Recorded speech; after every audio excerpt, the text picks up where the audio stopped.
Welcome to WJ Live, where we equip listeners with the truth. My name is Andrew J. Sciascia, and I'm an associate staff writer with the Western Journal. Today I'll be joined by Michael Austin and Floyd Brown as we talk about the lies of the Black Lives Matter movement, how rioting could impact Donald Trump's chances this November, and how the McCain family's bitterness is causing them to abandon their values.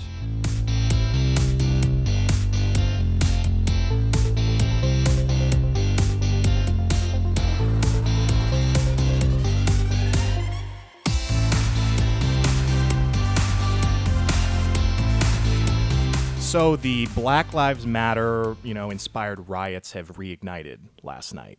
We've seen violence in Louisville, Portland, other cities. We saw lots of protests, what looked like thousands of people coming out in New York City. They weren't necessarily violent there, but they were threatening violence, reports indicate. 2 officers were shot in Louisville. All of this in response to the findings of the Breonna Taylor case. Now, for those of you that don't know, Breonna Taylor was killed in a police shooting back in March. Yesterday, Kentucky AG Daniel Cameron announced the grand jury's findings into Breonna Taylor. And it was found that none of the officers were responsible for homicide in relation to her death. One officer was charged with wanton endangerment for blindly firing his weapon, but the others were found to be justified in returning fire. Now, if you've listened to the left's narrative about this stuff over the past several weeks, you would think that this is a huge injustice. But, the facts of the case really don't point to that. What the left's been saying is that Taylor was asleep in her apartment. Officers burst in unjustifiably, and they shot her while she was in bed. Okay, none of that is true. So what actually happened was officers had reason to believe that Taylor was connected to the drug dealings of her ex-boyfriend. Now, whether she actually was or not, that's unclear. It's very possible she had nothing to do with it. But they had reason to believe, and so they got a warrant justifiably. People are saying that they didn't knock, they just burst in. Not true. Cameron revealed yesterday that they knocked. They repeatedly announced themselves. And after several minutes, then they went in. The first officer that went in looked down the hallway. Taylor was standing there. She wasn't asleep, with her boyfriend, Kenneth Walker, not the drug dealer, her new boyfriend. And Kenneth Walker was holding his gun. He shot the officer, and then officers returned fire. So they were found to be justified in returning fire. And despite this, after these findings, and we've actually known this for months. We've known since July. There was a CNN article that basically said that, hey, yeah, these things didn't actually happen. Activists are not telling the truth about this. But people are still lying about it. They're still saying Breonna Taylor was asleep when she got shot. And, maybe about 4 years ago, I was a leftist. And I loved posting, these activist type things. And one thing I noticed about myself that is true for a lot of these people is that they don't take the time to examine the evidence. They don't care about the truth. What they care about is sounding virtuous and looking like they're they're good people. And people are starting to wake up to this. A civics poll of Black Lives Matter support, after the George Floyd situation, Black Lives Matter support, skyrocketed to a net 25%, like really high. Since then, with the riots, it's dropped to 10%, 15-point drop in just like a couple months among registered voters. So my question for you, Andrew, is, do you think the public is seeing through all this and seeing the lies that Black Lives Matter are telling? And, basically, Black Lives Matter, they're lying about Breonna Taylor, or at least they're spreading mistruths about it. The whole Michael Brown case, they said, hands up, don't shoot. Turns out Michael Brown, tried to steal the officer's weapon. He was charging the officer when he was shot. They lied about that. They haven't been telling the full truth about Jacob Blake. Do you think people are starting to wake up to this? Now, I would like to believe that people are waking up to this. It's outright nonsense. It's an agenda-driven propagandist kind of arm of that left-wing movement that is telling these lies to get get activists out, to get people moving, and it works for the elections. I would like to think that folks who are in the middle and on the right and even on the center left are starting to wake up to the fact that they are being lied to. The only problem is that the lie is always bigger, bolder, and more front and center than the truth. I mean, retractions, corrections, they come at the bottom of articles. They come weeks and months later. They come in small italicized print. And people are prone to believe and they see the chyrons on the bottom of these news television broadcasts, and they see the lie, and weeks later they get a 5-minute snippet of, here's the truth, here's what actually happened. And then they have to essentially change their entire worldview. We know psychologically that's not necessarily something that people are prone to doing. Well, the truth is it's hard for people to realize that there are just a whole web of lies being spewed because the mainstream media is in lockstep with these lies. You know, we have a real problem in this country with what I would call corporate media. There's 4 companies in the United States that owns more than 90% of the media, and they are monolithically left-wing. They are monolithically really just have complete disregard for the facts. And so that has translated into our culture because they set the agenda for culture. I was reviewing the 60 Minutes interview of Alexandria Ocasio-Cortez from when she was just elected. Yeah. And she said something very significant in that interview that really people need to listen to carefully. She didn't really care if she had the true facts as long as she was morally correct. And this goes to your original point. What our culture right now is just dying to do is virtue signal. They all want to be out there, signaling this virtue, and then the real facts, they're just wiped off the scene. So it's a serious problem, and you have to, in order to know about the deeper facts in these cases, you really have to walk an independent path. You have to be willing to go to sites like the Western Journal or Breitbart or the Daily Caller or the Blaze, because you're not going to get this at abc.com and cbs.com or even at the major newspapers, the New York Times or the Washington Post. They just aren't telling the who, what, when, where, why, how like they were supposed to in journalism. Yeah. They're really giving us colored facts, and they make the facts fit their narrative. And this is extremely dangerous because then it doesn't allow people to make good decisions when they don't have the information.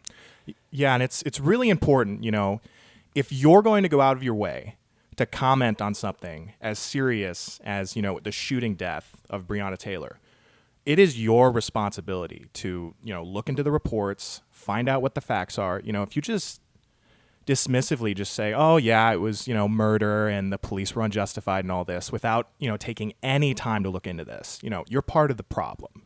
You're creating an environment that, leads to this mob violence we're seeing everywhere. Police shootings, police deaths are like way up this year. Well, if you get your news from Twitter, you have a problem. Yeah. Okay? Twitter doesn't verify anything. People say the most outrageous stuff. And Twitter is, in my mind, a big, big part of the problem. Mm-hmm. Social media news, Facebook, it's probably number 2 on the list. Some people get their pictures get their news from Instagram of all places. And, the big news is who's wearing the latest bikini. It just, there needs to be a seriousness. There needs to be a drive to get real facts and truth out, or we're going to make bad decisions as a nation. And I think it's deeply concerning that folks our age, especially, Michael, that these folks, there is this, it feeds off of the ignorance and the passivity of folks our age, that they don't want to dig a little deeper. They want to hear, they want to be presented with the facts, they want to do as little work as possible, and then they want to make a moral judgment that their friends will clap for. And that's incredibly concerning when you don't have people that want to dig for the truth, when you don't have people that care about the truth. You're going to have a passive body of mindless drones that just speak my truth. And that is of deep concern. Well, yes, but there's one good thing about these mindless drones, and that is that they don't vote. Most of them are too just lazy to vote.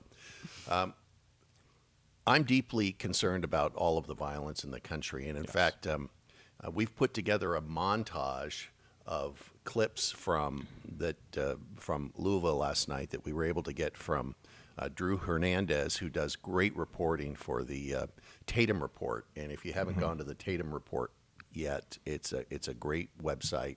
And Brandon Tatum does some super work. I really like Brandon. He's a former police officer. He actually worked here at the Western Journal for a while, and we were sorry to see him go out on his own, but he's doing great work.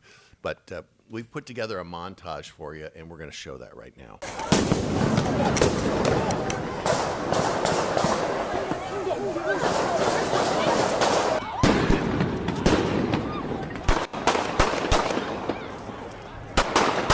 He is the nigga that sold out the nigga 600 years ago. That's his ancestors right in there. Hey, I know where they over here singing and doing all the shit y'all say they ain't want them to do. As long as y'all don't touch me and my folks. As long as y'all protect me and my folks. So the good part about all of this violence is it's going to drive people to Donald Trump. The left has way overplayed their hand with this. Mm-hmm. And, you know, they always talk about systemic racism. But really, the truth is that blacks and whites really want the same things. Mm. What do they want? They want to be able to live as part of the American dream. They want to be able to find a good job. They want their children to be safe. And I'm going to make a big prediction here, and I want to get your feedback on that. And that prediction is that Donald Trump is going to be reelected, but it's going to blow the left away because he's going to be reelected by people that they don't even suspect could ever, in their wildest imagination, vote for a Republican. And who are those constituencies?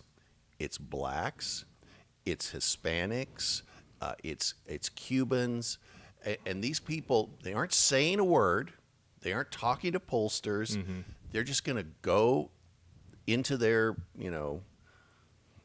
kitchen if they're doing a mail-in ballot, or they're going to go into the voting booth if they're actually voting in person, and they're just going to vote. They're not going to say a lot, and they're going to vote for Donald Trump because what they really want is a restoration of order. They want their kids to be safe. They want, schools to be safe, and the left has way overplayed its hand. And let me tell you where you're going to first see this. You're going to see this early in the night, and it's going to drive the left crazy when the results for New York come in. Because New York is going to be much closer than people ever suspected. In order for New York to consistently go Democrat, they have to roll up huge numbers in the city. Well, first of all, the city's, vacant of people right now. Yep. But the people that are left are not going to be able to give the kind of margins against Donald Trump that they're expecting.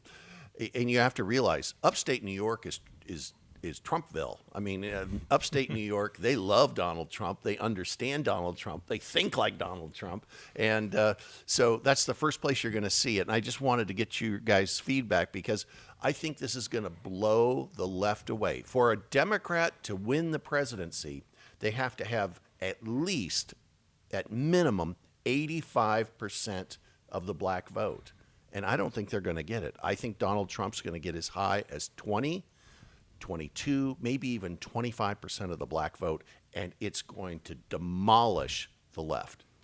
Yeah, well, I mean, what we're seeing from Trump is that he's willing to go, to try to push forward policies that will, bring more equality of opportunity for African-American communities. School choice is the biggest example of that. And the fact that Democrats, because of their, tight relationships with teachers unions, the fact that they will not support that. They won't support, black kids, if they're stuck, with a public school that is underperforming. They won't support them, leaving to find, some better opportunities, a better education. And that's, the fact that they can say that Black Lives Matter and then they just turn around and reject a policy like school choice is pretty revealing. And, really what they're doing is, for those that aren't familiar with the whole school choice situation, public schools basically right now have a monopoly on the kids that are in their districts. And what school choice would allow is for, parents, in those communities, they're like, hey, I think I want to send my kid to a better school. Instead of funding these public schools that continually underperform, the money would go to the kids, and the parents would get to choose, hey, I want to take our education dollars to this private school or to this charter school. And the reason Democrats are opposed to that is because the teachers' unions are opposed to that. And the reason they're opposed to it is because bad teachers and bad schools would no longer exist. Public schools would have to compete for the first time, and it would make public schools better.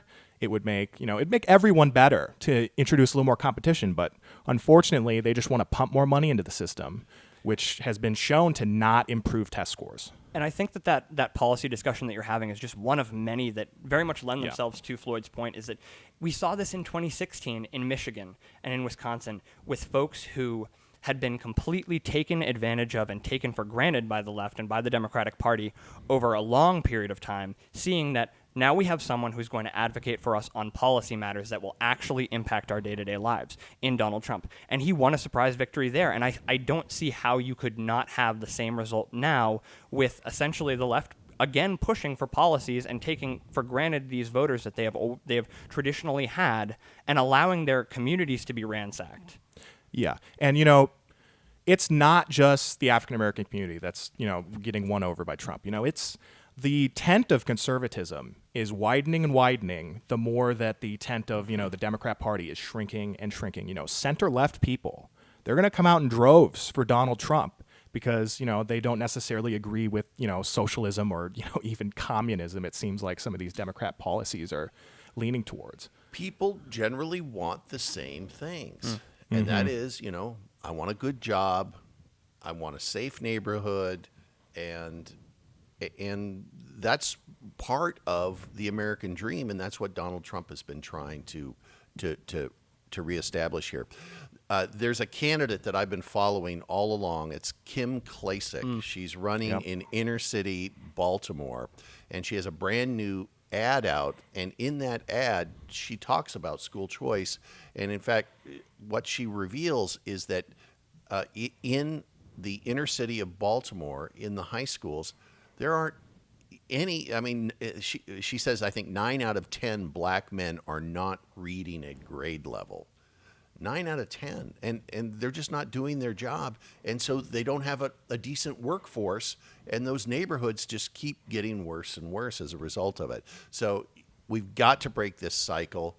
And I think this is going to be the election cycle. We're going to break it. Mm-hmm. I think just this Democrat governance, this project and this experiment even has completely failed. It's people like that. These folks who are essentially, they believe these communities to be monoliths on the left. And we have Kim Klacik is a bullet. She's amazing. And we have many folks like her cropping up. Anna Paulina Luna in Florida. I want to say it's the 13th district. Going against Charlie Crist. We have these folks who are emerging from these communities and saying, no, you don't own our vote, and the policies that you've been pushing are hurting us. What's ironic, though, is that while this is happening, we have a lot of old line rhinos that are going the other way, and I think that's just amazing. Yeah. Mm-hmm. That's my topic today. As you guys saw, just 2 nights ago, we saw John McCain, the late senator, former 2008 Republican presidential candidate. His widow, Cindy McCain, came out and endorsed Democratic candidate for the presidency, Joe Biden. She said on Twitter the other day, "My husband John lived by a code. Country first. We are Republicans, yes, but Americans foremost. There's only one candidate in this race who stands up for our values as a nation, that is Joe Biden.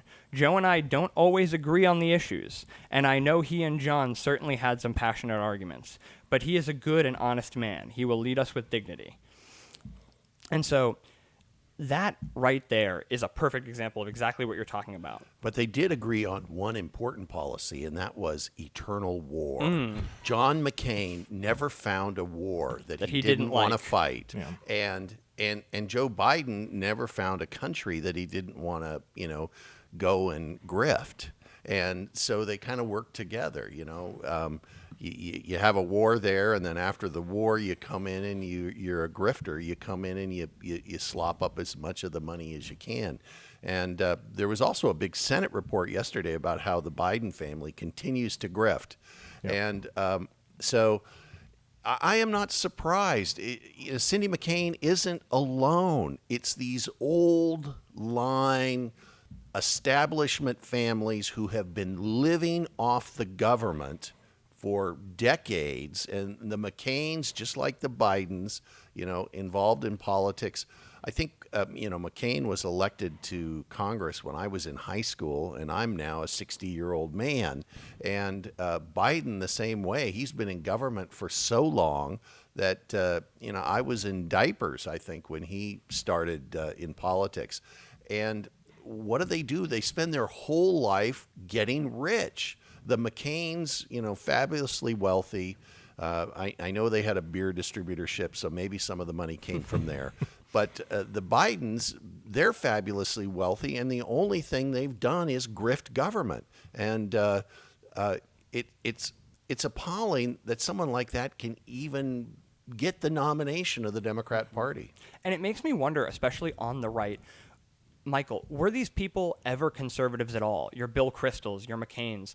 These folks, if they're so willing to vote for a pro-Marxist, anti-military, anti-law enforcement, abortion-on-demand candidate, were they ever conservatives at all? How can your feelings about decency and decorum come before your ridiculous moral stances on the president? And I get that what President Donald Trump said, or I guess on the campaign trail, what Trump said about John McCain as a war hero and as a prisoner of war in 2016 was incredibly wrong. It was distasteful and rude. He has not apologized since. But is that enough to say that you should abandon the policies and the values that you care about in governance? Yeah, I'm going to defend Donald Trump because the truth is that McCain started it. McCain was the guy who was running all over D.C. with this unverified, lie-filled dossier. He was the guy peddling it to everybody. Mm-hmm. We now know the entire thing was a fraud. Yep. And so he should expect a little bite back. Yes. This is the truth about Donald Trump. Donald Trump ends fights, but he rarely starts them. Mm-hmm. Same with Romney. Romney attacked Donald Trump first. Yep. I mean, Trump, in fact, had endorsed Romney. But Romney, wanting the love of the mainstream media, and they're just always egging these Republican politicians for anti-Trump statements. And they always fall for it. And they always fall for it. And then Donald Trump cleans up, because if you're going to hit Donald Trump, the lesson of his presidency is he is going to smack you back, and he's going to smack you back harder. Gloves off. And frankly, that's what happened to McCain. I don't really feel any sorrow for the McCain family. Donald Trump was tough with him, but the truth is McCain started it. McCain deserved it. And McCain, his I know he was my senator here. I mean, I live in Arizona. I'm from Arizona, but frankly, I didn't have a lot of respect for him. And these rhinos and these people that are turning their backs on conservatism just to spite Trump, they can feign political decency all they want. There is nothing decent about tearing apart a child limb by limb, from the womb days before it's going to be born. No. And that's what the Democrat, that's what they support. So, it's pretty ridiculous that they can make those claims and then support a candidate that has those policies. And then run around like Ocasio-Cortez does and says, well, I'm morally right. Mm-hmm. Right. As we rip that baby from the womb, I'm morally superior. Yeah. And I just wonder how it is that they always fall for it. Do they not recognize these people like John Kasich at the Democratic National Convention some weeks ago? How do they always tend to fall for this, as though they're not going to be throwaways the moment that this is over? Yeah, well, John Kasich's another person that I know, and John Kasich's problem is he has an unbelievably big ego. and he ran for president against Donald Trump, and Donald Trump wiped the floor with him. Okay, and John Kasich can't come to grips with the fact that he is a loser. And the truth is that these guys have such mammoth egos, such large egos, that they lose touch with reality. And in the final analysis, nobody's ever gonna remember who John Kasich is. And Donald Trump, I think, is gonna be reelected and go down in history as one of the great reforming presidents in the history of the United States of America. Mm-hmm. Yeah, and to circle back to what we were talking about earlier, the left continues to spread these lies unabated, because for so long we've had a Republican class that doesn't really like to fight back. And Trump, not everything he says, I would say, is not all the insults he gives are morally correct or very Christian things to do, but we need someone that's willing to fight back. The left has been tearing us down for so long. What we've needed, what's really ignited the Republican Party in the last few years, is the fact that Donald Trump will not put up with it, and he's gonna hit back harder than they hit us. And it's exactly what we need in a time bless like him. now. I'm so thankful for that. Growing up watching these Republican politicians snivel and grovel and just want the adulation of the mainstream media so much. They just made me sick, and I'm so thankful that finally we have a leader who is going to say what he thinks, do what he thinks, follow what he thinks, and exactly who he is. We don't have any idea who Biden is. He's a chameleon from the day one. Yeah. He's changed his positions. He was for busing. Now he's against busing. He was for wars, against wars, when really actually mostly he was for wars. But these people they kind of come and they go and they flow. And America has been devoid of leadership. Our country has been hurting. Our country has deep problems. There are systemic problems. Racism isn't one of them, but we have systemic problems that our government's not really functioning anymore. And it's got to be, we've got to go through a period of renewal and restoration. And I think that 4 more years of Donald Trump is going to get us towards that. Yeah, and another thing that Trump has done that really separates him from the pack is for so long, Republicans have kind of thought, oh well, minority communities, they're not going to vote for us, so we're just not going to cater them. Obviously our policies will still be put out in a way that we think would help all people, but we haven't necessarily campaigned to them. And Trump has done that, and now you're seeing all these other new conservatives doing that, and new conservative candidates doing that, and it's really going to make it's going to help him win, I'm guessing, by a landslide in November. Who knows? And something that I want to wrap on is, for both of you, do you think that from what we talked about at the beginning of the show, from the left's rioting and looting and lies to the right's willingness to back off and allow other Republicans to get eaten first so that they get eaten last, is this all a response, a kind of, Floyd, you've spoken in the past about Trump derangement syndrome. Is this two separate iterations on both sides of the aisle of that Trump derangement syndrome? His win has driven them crazy. His unorthodox leadership has driven them crazy. And everyone's just ready to go nuts over it.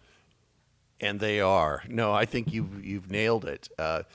On the right, there is this strange Trump derangement syndrome amongst elites that were the leaders before, because his strong leadership exposes their weak leadership. And his strong campaigns, for example, exposed both the McCain campaign and the Romney campaigns against Obama as the miserable, weak campaigns that they were, where they weren't willing to engage on the issues. So, yeah, it is a derangement on the right and on the left. And I think with 4 more years of Donald Trump, maybe we can get this country back on track. It's not there yet, but we're moving it in the right direction. Excellent. Well, it looks like we're just about out of time. Join us next week. We're going to have Dinesh D'Souza and Diamond and Silk. Thank you so much for watching. Hi, my name is Samantha Johnson, and I'm the community manager for the Western Journal. Thank you for watching today's episode of WJ Live. Make sure to let us know what you thought in the comments below. And while you're at it, share us with your friends so we can get the word out. WJ Live premieres on Facebook Live every Tuesday and Thursday at 5 p.m. Eastern, 2 p.m. Pacific. But you can watch anytime on westernjournal.com or on YouTube.